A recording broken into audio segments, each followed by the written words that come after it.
नमस्कार बच्चों। आज हम न्यूटन का गुरुत्वाकर्षण का नियम आप लोगों को बताने वाले हैं।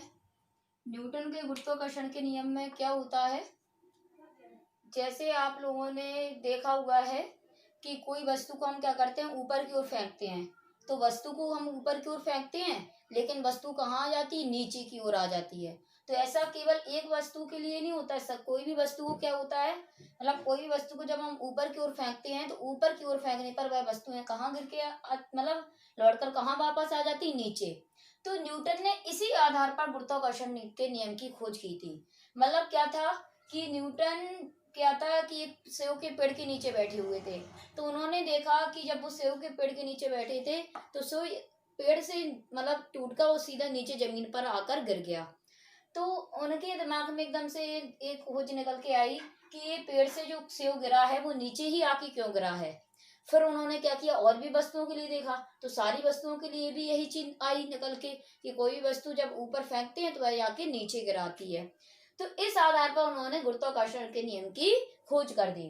तो गुरुत्वाकर्षण का जो नियम होता है वो क्या होता है, उस क्या बताया गया था कि ब्रह्मांड में कोई भी दो पिंड होते हैं। तो जैसे मान लो दो पिंड है ब्रह्मांड, मान लो ये दो पिंड ले लिए हमने, तो एक पिंड है M1 और दूसरा पिंड है M2। तो इन दोनों जो पिंड है ये कुछ दूरी पर होंगे। तो मान लेते हैं ये दोनों पिंड जो है वो एक दूसरे से r दूरी पर हैं। तो इनके बीच क्या होगा, गुरुत्वाकर्षण बल लगेगा। ब्रह्मांड मतलब कोई भी दो पिंड हो, ये नहीं है कि पृथ्वी ही सारी वस्तुओं पर गुरुत्वाकर्षण बल लगाती है। कोई भी दो पिंड होते हैं, उन दोनों पिंडों के बीच गुरुत्वाकर्षण बल लगता है। तो ब्रह्मांड में यदि दो पिंड हैं, इन दो पिंडों के द्रव्यमान M1 M2 है, तो इनके बीच जो गुरुत्वाकर्षण बल F लगता है वह दोनों पिंडों के द्रव्यमानों, तो दोनों पिंड के द्रव्यमान M1 और M2 का गुणनफल, तो दोनों का गुणा कर दिया कि अनुक्रमानुपाती। अनुक्रमानुपाती और व्युत्क्रमानुपाती दो चीजें हैं यहाँ पर, तो इनके बारे में भी समझ लेंगे। अनुक्रमानुपाती अगर होता है तो उसके साथ उसका सीधा संबंध होता है, और अगर कोई भी चीज व्युत्क्रमानुपाती है तो व्युत्क्रमानुपाती का मतलब होता है उसके साथ उसका उल्टा संबंध होगा। तो यहाँ पर ये अनुक्रमानुपाती का चिन्ह होता है, इसे प्रोपोर्शनल बोलते हैं। तो दो पिंडों के बीच लगने वाला गुरुत्वाकर्षण बल उन दोनों पिंडों के द्रव्यमानों, तो द्रव्यमान कितने कितने हैं पिंडों के, M1 और M2 है, के गुणनफल, तो दोनों को हम क्या कर देंगे, गुणा कर देंगे कि अनुक्रमानुपाती होता है।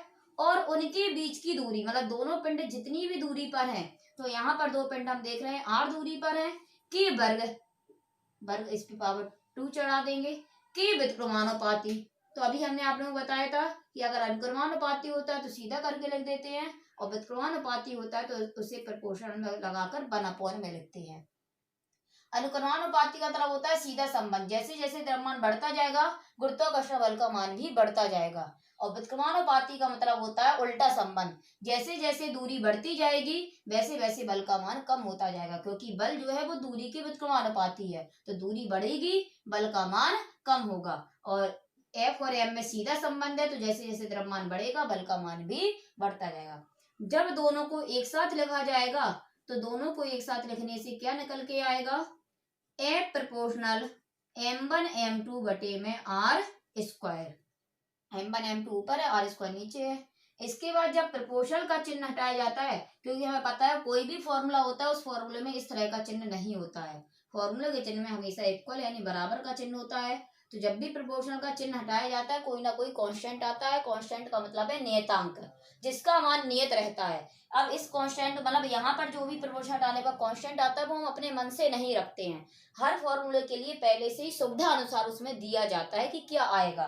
तो यहाँ पर जो प्रोपोर्शन हटा के कांस्टेंट आएगा वो आता है कैपिटल G, M1 M2 बटे में R स्क्वायर। तो ये होता है गुरुत्वाकर्षण बल का फॉर्मूला, F बराबर G M1 M2 बटे R स्क्वायर। यहाँ पर F गुरुत्वाकर्षण बल है, M1 M2 दोनों पिंडों के द्रव्यमान है, R उनके बीच की दूरी है। तो और यहाँ पर जो प्रोपोर्शन हटा के कांस्टेंट आया है G, वो G होता है सार्वत्रिक गुरुत्वाकर्षण नियतांक।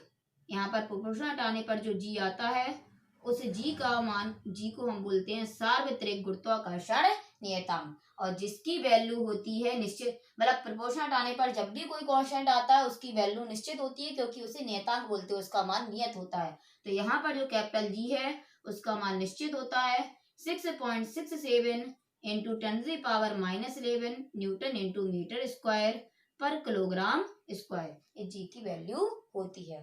तो यहाँ पे गुरुत्वाकर्षण बल का जो न्यूटन ने गुरुत्वाकर्षण का नियम दिया था, उस आधार पर गुरुत्वाकर्षण बल का फॉर्मूला निकल के आया था F बराबर जी m1m2 बटे r स्क्वायर। तो गुरुत्वाकर्षण बल जो होता है वो ब्रह्मांड में कोई भी दो पिंड होते हैं उनके बीच में लगता है, और यही कारण है कि कोई भी वस्तु को जब हम ऊपर की ओर फेंकते हैं और वह वस्तु को क्या करता है, पृथ्वी अपने केंद्र की ओर आकर्षित कर लेती है। गुरुत्वाकर्षण बल के कारण ही पृथ्वी क्या करती है, सारी वस्तुओं को अपने केंद्र की ओर आकर्षित करती है। इस गुरुत्वाकर्षण नियम की खोज न्यूटन से पहले कई और वैज्ञानिक भी कर चुके थे, लेकिन उसका मतलब रूप जो है वो न्यूटन ने दिया।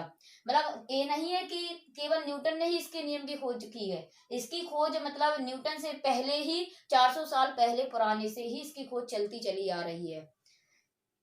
तो एक बार हम यहाँ पे पढ़ लेंगे क्या लिखा हुआ है यहाँ पर लैंग्वेज में, कि ब्रह्मांड में स्थित किन्हीं दो पिंडों के बीच लगने वाला गुरुत्वाकर्षण बल उन दोनों पिंडों के द्रव्यमानों के गुणनफल के अनुक्रमानुपाती और उनकी बीच की दूरी के वर्ग के व्युत्क्रमानुपाती होता है। तो यहाँ से फॉर्मूला निकल के आएगा F बराबर जी m1m2 बटे r स्क्वायर।